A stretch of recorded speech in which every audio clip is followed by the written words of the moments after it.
Magandang araw o gabi, Mr. Narrator. Ako nga pala si Roy. Gusto ko lang ibahagi ang kwentong ito na hinding-hindi ko malilimutan noong kabataan ko. Taong 1982, sa isang maliit na baryo sa probinsya ng Quezon. Sariwa pa sa isip ko ang lahat, kaya sana ay maibahagi mo ito sa iyong mga tagapakinig. Noong panahon na yon, hindi pa simentado ang mga kalsada sa aming baryo. Kapag sumapit ang alas 6 ng gabi, talagang balot na ng dilim ang paligid dahil wala pa ang kuryente. Ang tanging liwanag lang namin ay gasera o kaya naman ay ang buwan. Kasama ko noon ang mga kaibigan kong sina Melbert, Gandoya at pinsan kong si Isabela. Isang hapon naglalakad kami pauwi galing sa bukid. Mainit ang panahon kahit papalubog na ang araw, kaya naman tuyot na tuyot ang lalamunan namin. Melbert, malayo pa ba tayo? Uhaw na ako eh. Reklamo ni Gandoy habang pinupunasan ng pawis sa kanyang noo gamit ang kupas na bimpo. Malapit na tayo, Gandoy. Kunting lakad na lang, nandun na tayo sa kanto kung saan may tindahan. Sagot ni Melbert habang bitbit ang kanyang itak na pansaka. Napansin ni Isabel na may isang dampa sa gilid ng daan na ngayon lang namin nakita. Karaniwan ay talahiban lang ang bahaging yon. Pero may isang batang babae doon na nakaupo sa tabi ng tumpok ng mga pakwan. Ang tataba ng mga pakwan at kulay berde na parang kumikinang sa ilalim ng paglubog ng araw. Tignan nyo, may nagtitinda ng pakwan doon. Ngayon lang ako nakakita ng tindahan dyan Lumapit kami dahil sa tindi ng uhaw. Ang matandang babae ay nakasuot ng madungis na barot saya. Nakayuko siya at parang may ibinubulong sa kanyang sarili. Tinawag siya ni Melbert. Nanang, magkano po itong pakwan nyo? Pabili nga po ng isa, yung malaki at mapula sana. Sabi ni Melbert. Dahang-dahang tumingala ang matanda. Doon pa lang ay kinabahan na ako. Ang kanyang mga mata ay masyadong madilaw at ang kanyang ngiti ay hindi abot sa mga mata. Parang tuyot na tuyot ang kanyang balat at amoy luma ang paligid niya. Amoy lupang basa na may halong malansang amoy. Sige mga anak, pili lang kayo. Masarap ang laman yan, kasimpula ng sariwang dugo. Wika ng matanda habang nakatitig sa amin Nagkatingin ang kami ni Gandoya. Medyo kakaiba ang pananalita ng matanda, pero dahil sa uhaw, hindi na namin binigyan ng pansin. Kumuha si Milbert ng isang malaking pakwan at binayaran ito ng 5 piso. Sabel, kunin mo ang itak. Biyakin na natin dito para makain agad. Nang biyakin ni Sabel ang pakwan gamit ang itak ni Milbert, laking gulat namin dahil ang loob nito ay hindi lang basta pula. Masyadong malapot ang katas nito at ang mga buto ay tila gumagalaw. Pero dahil sa pagod at gutom, tila nahayuma kami ng matanda. Ang sarap, Milbert! Ang tamis na ito! Sabi ni Gandoya habang mabilis na kumakain Oo nga, parang ngayon lang ako nakatikim ng ganitong pakwan. Habang kumakain kami, napansin ko na ang matandang babae ay nakatitig lang sa leeg ni Isabela. Hindi siya kumukurap. Ang kanyang kuko ay mahaba at tila may mga itim na dumi sa loob. Nanang, hindi ba kayo kakain? Tanong ko sa kanya. Tumawa ng mahina ang matanda. Busog pa ako, iho. Hintayin ko na lang na lumubog ng tuluyan ng araw. Doon pa lang ako magugutom. Napatigil ako. Paano niya nalaman ang pangalan ko? Hindi naman ako nagpakilala sa kanya. Tumingin ako kina Milbert at Gandoy pero parang wala silang narinig. Busy sila sa pagkain ng pakwan na tila mga gutom na hayop. Milbert, tara na. Maggagabi na. Baka hinahanap na tayo ni tatay. Aya ko sa kanila. Sandali lang, Roy. Sayang itong pakwan, ubusin na natin. Sagot ni Milbert. Habang tumatagal, ang langit ay nagiging kulay ube at ang paligid ay unti-unting nilalamon ng kadiliman. Biglang humangin ng malakas. Isang malamig na hangin na may dalang amoy ng nabubulok na karne.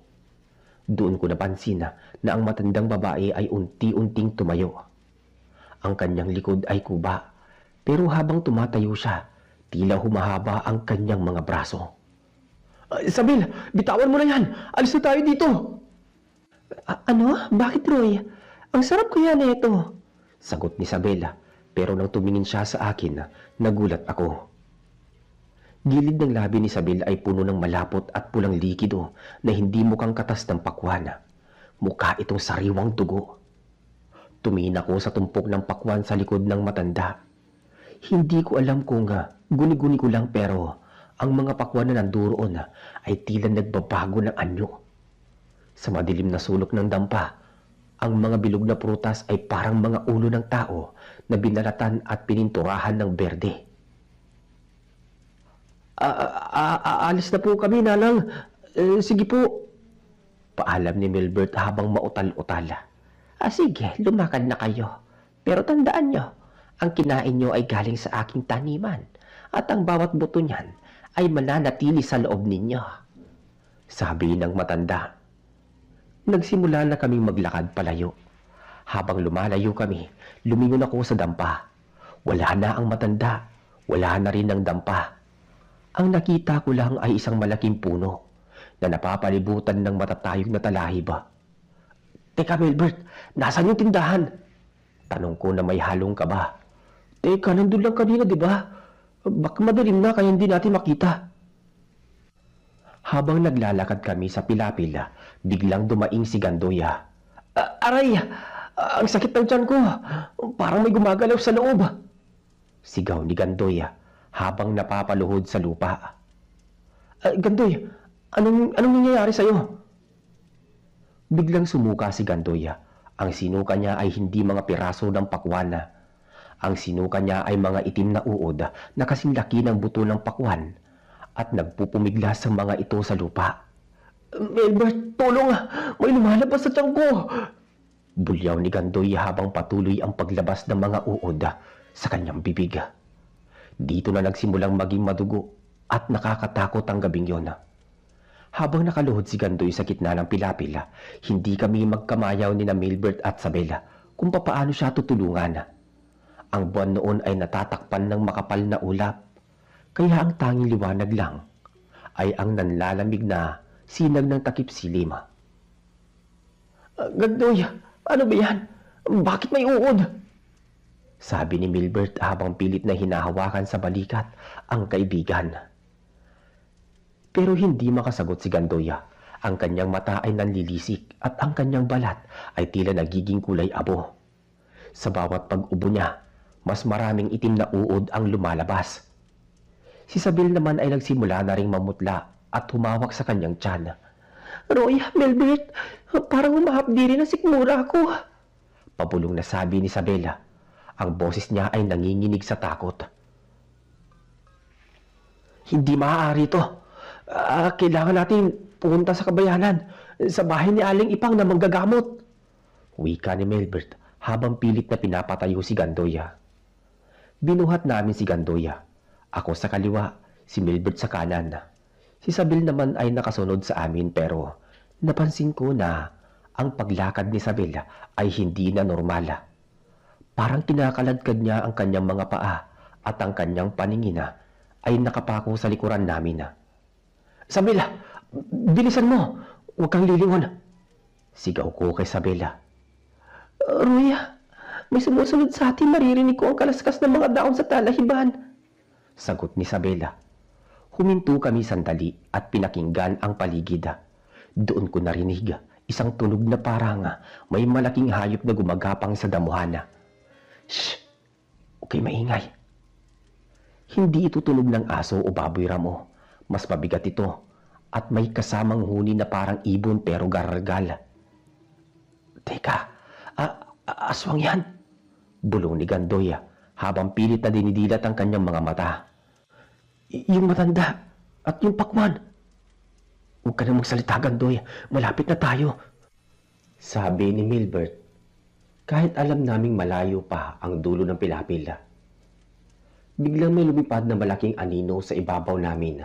Mabilis ito, parang isang malaking kumot na itim na dumaan sa harap ng buwan. Kasunod noon ay ang isang malakas na tawa na nanggagaling sa kakahuyan. Tawang paus at puno ng panunuya. Roy, tingnan mo yung puno ng nyug sa unahan. Turo ni Isabela. Sa itaas ng isang nakayukong puno ng nyog, may nakadapo. Isang nilalang na ang mga braso ay mahaba at ang mga kuko ay kumikinang sa kadiliman. Iyon ang matandang babae na pinagbilhan namin ng pakwan, pero hindi na siya mukhang tao. Ang kanyang barot saya ay punit-punit na at ang kanyang likod ay may mga tumutubong tila balahibo ng itim na manok. Nasaan ang aking mga pakwan? Tanong ng matanda, pero ang boses niya ay parang dalawang boses na pinagsama. Isang matinis at isang malalim.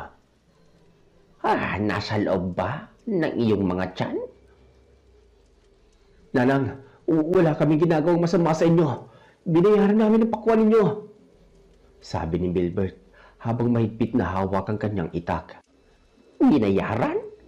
Ang buhay ay hindi binabayaran ng barya, Milbert. Ang buhay ay binabayaran din ng buhay. Biglang tumalon ang nilalang pababa mula sa puno. Hindi siya bumagsak na parang tao. Takbo, Sabel! Roy, takbo! Sabi ni Milbert. Pilit namin binuhat si Gandoy kahit mabigat ito. Si Sabel ay nauna nang tumakbo pero dahil sa sakit ng tiyan niya, nadapa siya sa maputik na bahagi ng daan. Sabel! Sigaw ko. Agad kong binatawan ng mga braso ni Gandoy para balikan si Sabel. Nang mahawakan ko ang kamay ni Sabel, naramdaman ko ang kakaibang lamig ng balat niya. Roy, iwan niyo na ako rito. Hindi ko na kaya. Pagmamakaawa ni Sabel. Hindi, Sabel. Sabay-sabay tayong aalis dito. Sabi ko habang hinihila siya patayo. Sa sandaling yon ang aswang na nasa harap na ni Milbert, itinaas ni Milbert ang kanyang itak at tinangkang iwasak ito sa nilalang. Huwag kang lalapit! Huwag kang lalapit! Banta ni Milbert. Pero ang aswang ay mas mabilis. Sa isang iglap, nasampal nito ang itak ni Milbert kaya tumalsik ito sa madilim na bahagi ng talahiban. Hinawakan ng aswang ang leeg ni Milbert at itinaas niya na parang isang tuta lang. Masarap ang laman ng mga batang katulad niyo. Malambot at sariwa. Wika ng aswang habang inilalapit ang kanyang mahahabang dila sa mukha ni Milbert. Doon ko naalala ang turo ng aking lolo. Sa mga ganitong pagkakataon, hindi dapat magpatalo sa takot. Kumuha ako ng isang malaking bato sa tabi ng pilapil at buong lakas na ibinato ito sa ulo ng aswang. Tumama ang bato sa piluka ng matanda. Napabitaw siya kay Milbert at lumingon sa akin. Ang kanyang mga mata ay naging kulay pula na parang baga ng uling. Ikaw, Roy, ikaw ang uunahin ko. Ungol ng aswang.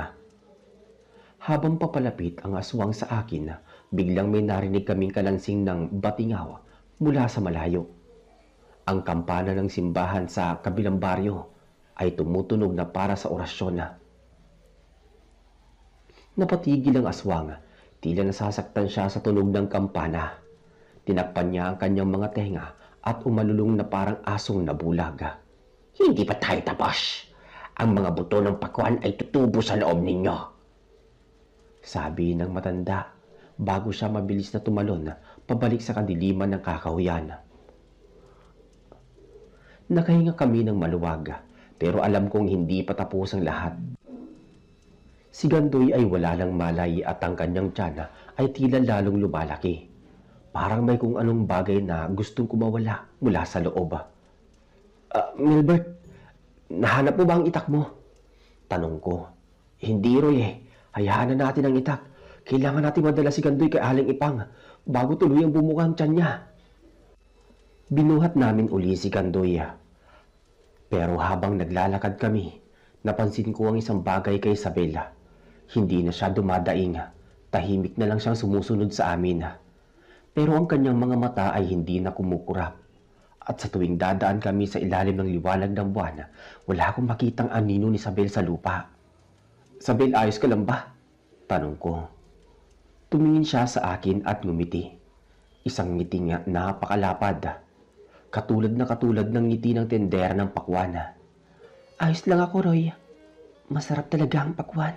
Gusto ko pa. Sabi ni Isabela.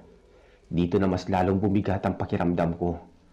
Habang naglalakad kami sa madilim na daan patungo sa bahay ni Aling Ipang, ang katahimikan ni Isabel ay parang nakakatakot pa kaysa sa mga ungol ni Gandoy. Ang daan na aming dinadaanan ay talagang masukal at bawat kaluskos ng kawayan ay tila boses ng kung anong nilalang na bumubulong.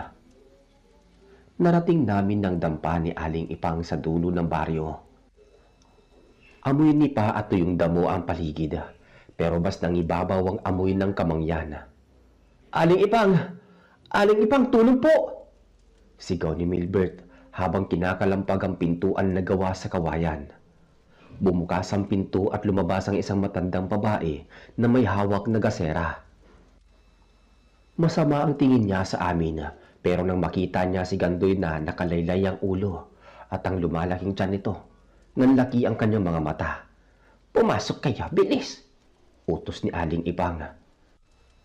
Hiniga namin si Gandoy sa papag na kawayan.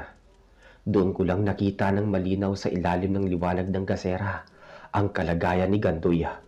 Ang kanyang balat sa tiyan ay tila manipis na papel na may mga bagay na gumagalaw-galaw sa ilalim at ang amoy bulok na pakwan na hinaluan ng malansang dugo. Anong kinain ninyo? Tanong ni Aling Ipang habang naghahanda ng isang mangkok ng langis at kung ano-anong ugat ng puno. Pakwan po, Aling Ipang. May matandang tendera sa gilid ng kalsada malapit sa balitehan. Sagot ni Wilbert. Napailing si Aling Ipang. Ay nako, mga bata kayo. Hindi yon pakwan. Iyon na itlog ng anyong lupa na hinaluan ng sumpa ng aswa. Kapag hindi natin nailabas ang mga buto na iyan bago ng hating gabi, puputok ang tiyan niyan at ang lalabas ay hindi na tao. Agad na kumuha si Aling Ipang ng isang butilya ng langis na may kasamang orasyon. Ipinahid niya ito sa tiyan ni Gandoy. Biglang sumigaw si Gandoy ng napakalakas. Isang sigaw na hindi pang tao. Ang kanyang katawan ay tila may humihila sa kanya mula sa ilalim ng papag. Roy, Milbert, hawakan niyo ang mga kamay at paa niyan. Huwag niyong bibitawan, sabi ni Aling Ipang. Habang hinahawakan namin si Gandoy, napansin ko si Isabela. Nakatayo lang siya sa madilim na sulok ng silid, malayo sa liwanag ng gasera.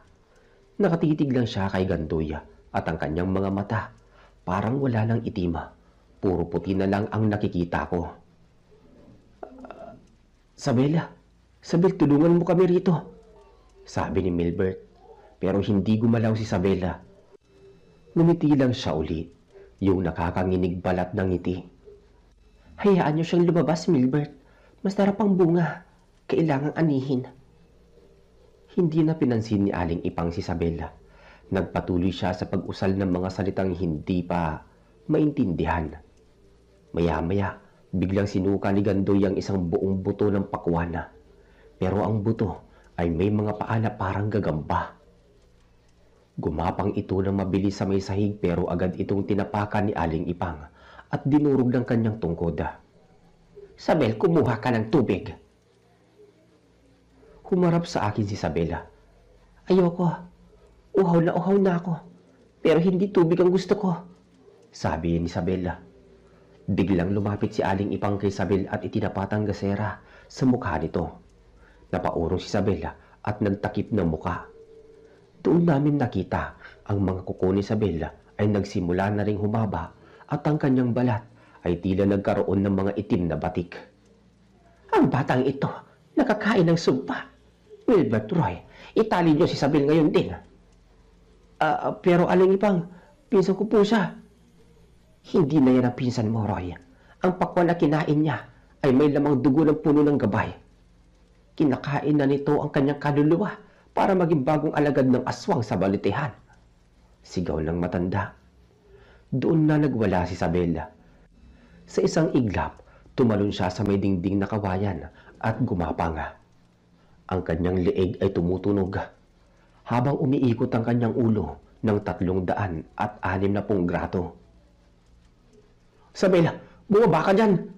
Sigaw ni Milbert, bakas ang takot sa boses. Milbert, Roy, ang sarap-sarap nyo. Siguro, ang sarap nyo nga talagang kainin. Sabi ni Isabela habang ang laway niya ay tumutulo sa may sahig. Ang laway niya ay kulay berde at malapot. Hindi pa kami nakakabawi sa gulat nang biglang may marinig kaming malalakas na kalabog sa may bubungan ng dampa. Tila may mga malalaking nilalang na nagtatakbuhan sa itaas. Nandito na sila. Susunduin na nila ang kanilang mga bagong kasamahan. Nagsimulang gumuho ang bahagi ng bubungang anahawa. Isang mahabang kamay na may itim na balahibo ang pumasok mula sa butas at tinangkang abutin ang buhok ni Gandoya. Roy, ang itak ko! Nasa labas, kunin mo! Sigaw ni Milbert habang sinusubukang protektahan si Gandoya mula sa kamay na nasa itaas. Tumakbo ako palabas ng dampa. Alam ko mapanganib pero kailangan naming lumaban. Paglabas ko, tumambad sa akin ang hindi ko akalaing makikita ko sa buong buhay ko. Ang paligid ng dampa ni Aling Ipang ay napapalibutan ng mga itim na aso na ang laki ay kasing laki ng baka.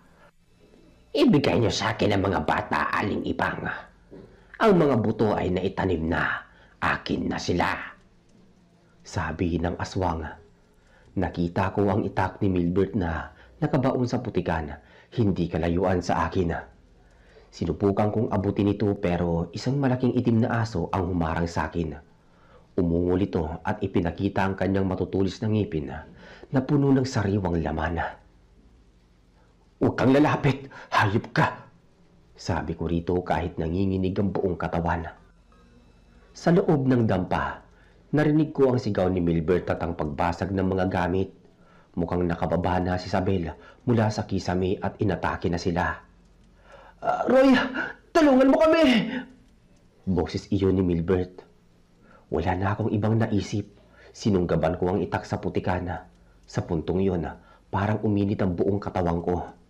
Hindi ko alam kung saan galing ang lakas ko pero nang sumugod ang asong itim, buong lakas kong iwinasiwas ang itak. Tumama ang itak sa mukha ng aso. Umalulong ito ng napakasakit at biglang naglaho na parang usok. Lumingon sa akin ang lumilipad na aswang. Ikaw, manigas talaga ang loob mo, Roy. Wika ng aswang habang mabilis na lumilipad pababa sa aking direksyon. Itinapat ko ang itak sa kanya. Hindi mo kami makukuha! Bago pa man siya makalapit sa akin, may kung anong bagay na lumilipad mula sa loob ng dampa. Isang mangkok ng nagliliyab na langis ang ibinato ni Aling Ipang direkta sa mukha ng aswang. Napahiyaw ang nilalang habang nagliliyab ang kanyang mukha at pakpak. Roy, pumasok ka dito, dali! Tawag ni Aling Ipang.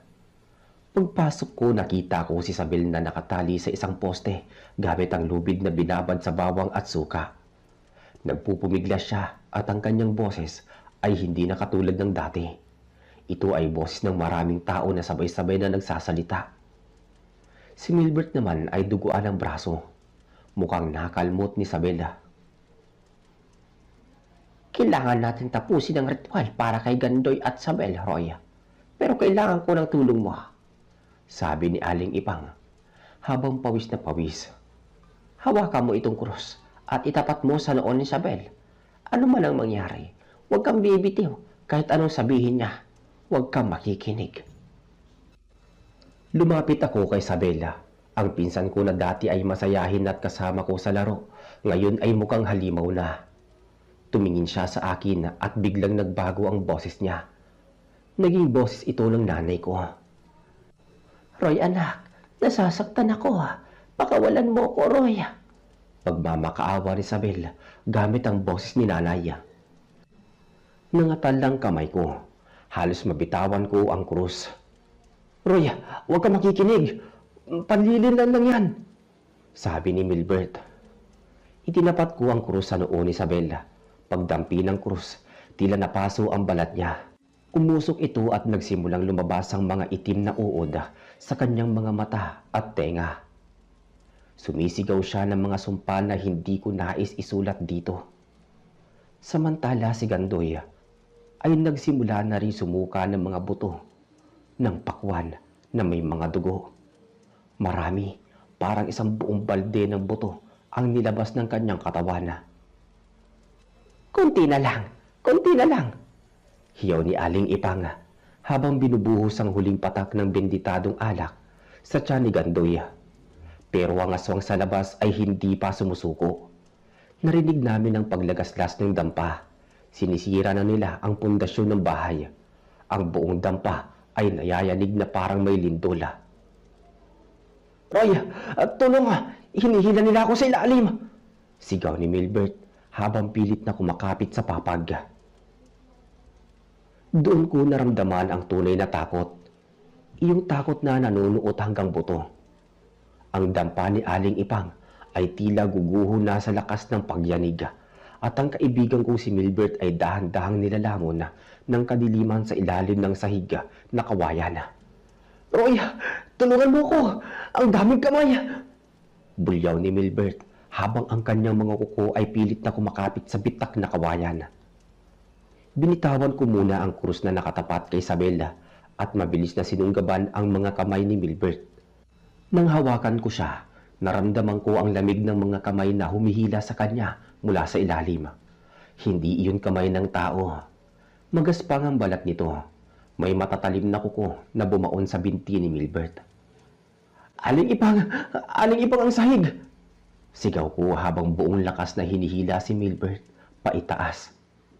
Si Aling Ipang sa kabila ng kanyang katandaan ay mabilis na kumukuha ng isang plastik ng asin na nakasabit sa kanyang kusina. Isinaboy niya ito sa butas ng sahig kung saan nakabaon ng mga binti ni Milbert. Magsilayas kayo, mga anak ng kadiliman! Sigaw ni Aling Ipang. Narinig namin ang mga tiling parang nasusunog na baboy mula sa ilalim ng dampa.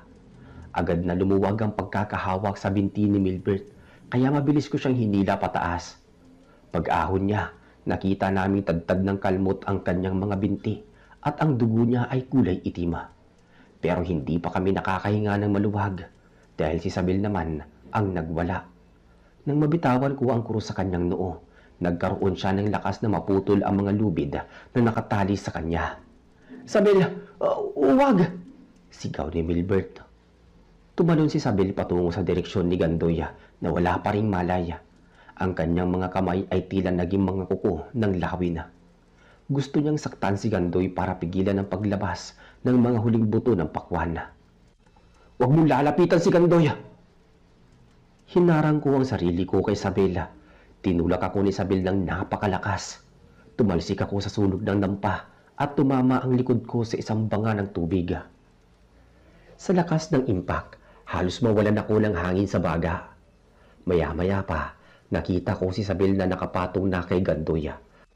Ang kanyang bibig ay bumuka, higit pa sa kayang ibuka ng panga ng tao. Isabel, maawa ka! Pinsan mo yan! Pabulong kong sabi habang pilit na bumabangon. Ngunit bago pa man mabaon ni Isabel ang kanyang mga ngipin, mabilis na idinikit ni Aling Ipang ang isang mainit na bakal na ginagamit niya sa pagluluto sa likod ni Isabela. Umusok ang likod ni Isabela at muli siyang napasigaw ng napakatinding tinig. Sa sandaling yon, si Gandoy ay biglang napaupo at sinuka ang isang napakalaking buto, kasing laki ng kamao ng bata. Iyon na yata ang punla ng aswang. Pagkalabas ng butong yon, si Gandoy ay tuluyang bumagsak at tumigil sa pag-ubo. Milbert, kunin mo ang butong yon. Sunugin mo sa gasera. Utos ni Aling Ipang. Mabilis na sinunod ni Milbert ang utos. Gamit ang isang sipit, kinuha niya ang buto at itinapat sa apoy ng gasera. Habang nasusunog ang buto, ang aswang sa labas ay nagwala ng husto. Narinig namin ang pagbagsak ng isang malaking sanga ng puno ng nyog sa may bubungan namin. Ang aking binhi! Boses iyon ng matandang tindera mula sa labas, puno ng puot at sakit. Nang tuluyang maging abo ang buto, si Isabel ay biglang nanghina at bumagsak sa may sahig. Ang kanyang anyo ay dahan-dahang bumalik sa normal. Nawala ang mga batik sa balat at ang mahahabang kuko. Pero nananatili siyang walang malaya. Aling Ipang, tapos na po ba? Tanong ni Milbert habang hinihingal. Hindi pa, Milbert. Galit na galit ang kanilang ina. Hindi niya tayo tatantanan hanggat hindi sumisikat ang araw. Sagot ni Aling Ipang habang mabilis na binubudburan ng asin at abo ang lahat ng bintana at pinto.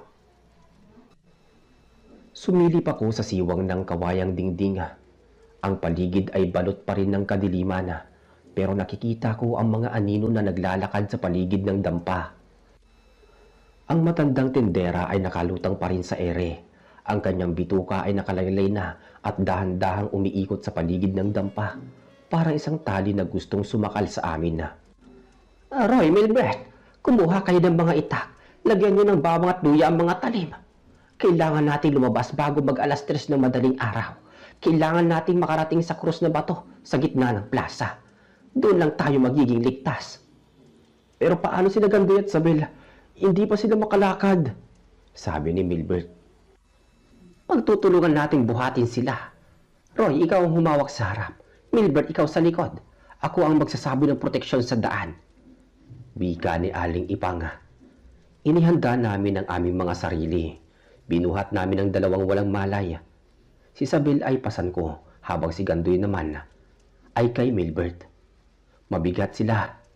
Lalo na't nangihina na rin ang aming mga katawan dahil sa puyat at takot. Handa na ba kayo? Tanong ni Aling Ipang habang hawak ang kanyang tungkod at isang sulo ng apoy. Tumango kami ni Milbert. Pagbukas ng pinto, ang malamig na hangin ng gabi ang humampas sa aming mga muka. Nang humakbang kami palabas, sabay-sabay na tumahol ang mga asong itim. Mula sa taas, bumulusok pababa ang lumilipad na aswang, direkta sa direksyon ko. Dahil ako ang may pasan kay Sabela. Ibigay mo sa akin ang batang yan, Roy. Hiyaw ng aswanga. Iwinisiwas ko ang itak na may bawang. Hindi mo kami makukuha, hayop ka! Nararamdaman ko ang hangin mula sa kanyang mga pakpak. Muntik na kaming matumba pero nananatiling matatag ang mga binti ko. Si Aling Ipang ay nagsimulang magsaboy ng pinaghalong asin at binditadong tubig. Bawat patak na tumatama sa mga aswang ay nagdudulot ng usok at sakit sa kanila. Naglalakad kami sa gitna ng masukal na daan.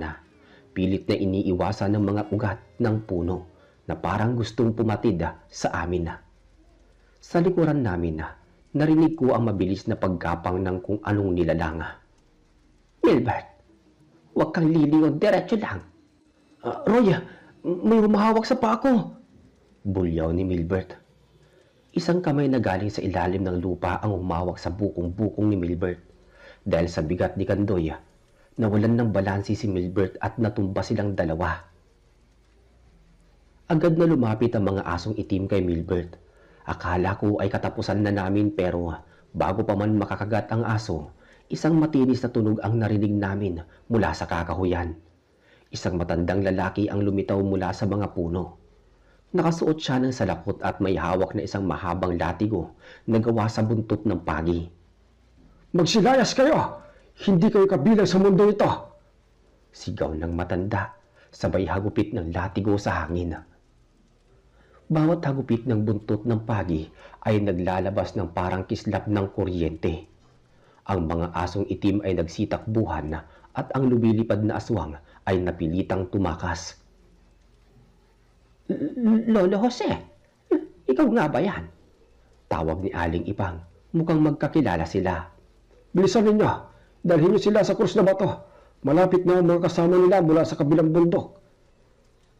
Sigaw ni Lolo Jose habang patuloy na iwinawasiwas ang latigo. Nagpatuloy kami sa pagtakbo. Nararamdaman ko ang init ng pawis sa aking likod habang pasan si Isabela. Ang bawat hakbang ay tila 1 kilometro ang bigat. Hanggang sa matanaw na namin ang dulo ng kalsada. Ang plaza ng barko kung saan nakatayo ang malaking krus na bato na itinayo pa noong panahon ng Kastila. Konting tiis na lang, Milbert. Nandun na tayo, sabi ko. Pero ang aswang na tendera ay hindi basta-basta sumusuko. Sa huling pagkakataon, nag-ipon siya ng lakas at mabilis na bumulusok patungo sa amin. Pero hindi na siya sa amin nakatutok. Ang pakay niya ay si Gandoy na pasa ni Milbert. "Akin na ang batang yan!" sigaw ng aswang. "Dapa, Milbert!" Nang dumapa si Milbert kasama si Gandoy, ang aswang ay dumampas at diretsyong tumama sa base ng krus na bato. Isang nakabibinging tunog ng pagkabasag ng buto ang narinig namin. Ang aswang ay nag-apoy pagkadapo niya sa sagradong bato. Ang kanyang sigaw ay yumanig sa buong baryo hanggang sa unti-unti siyang naging abo sa paanan ng krus. Ang mga asong itim at ang iba pang mga nilalang ng kadiliman ay bigla ring naglaho na parang bula. Kasabay nito, ang unang sinag ng araw ay dahan-dahang sumilip sa silangan. Napaiyak ako sa tuwa. Napaupo kaming lahat sa paanan ng krus, hingal na hingal at puno ng sugat. Si Isabel at Gandoy ay dahan-dahang nagkamalay.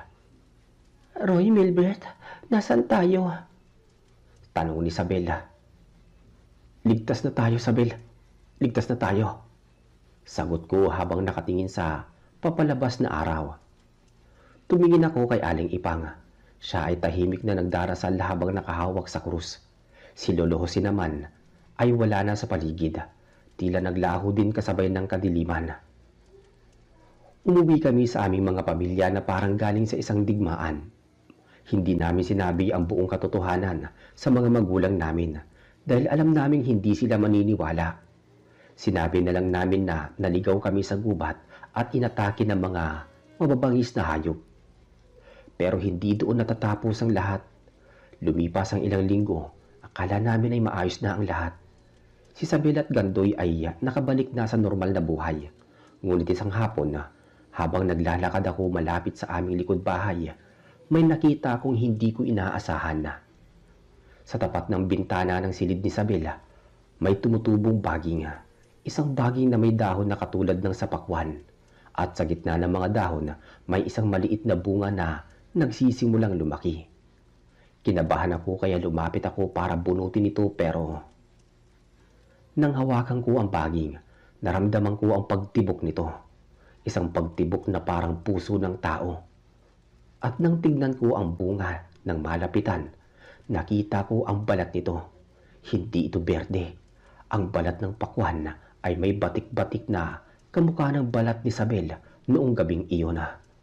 "Roy, anong ginagawa mo dyan?" Napatalon ako sa gulat. Si Isabel pala, nakatayo sa likuran ko. Nakangiti siya sa akin pero ang kanyang mga mata sa ilalim ng maliwanag na sikat ng araw. Nakita ko ang isang mabilis na pagdilaw ng kanyang balintataw bago ito bumalik sa normal.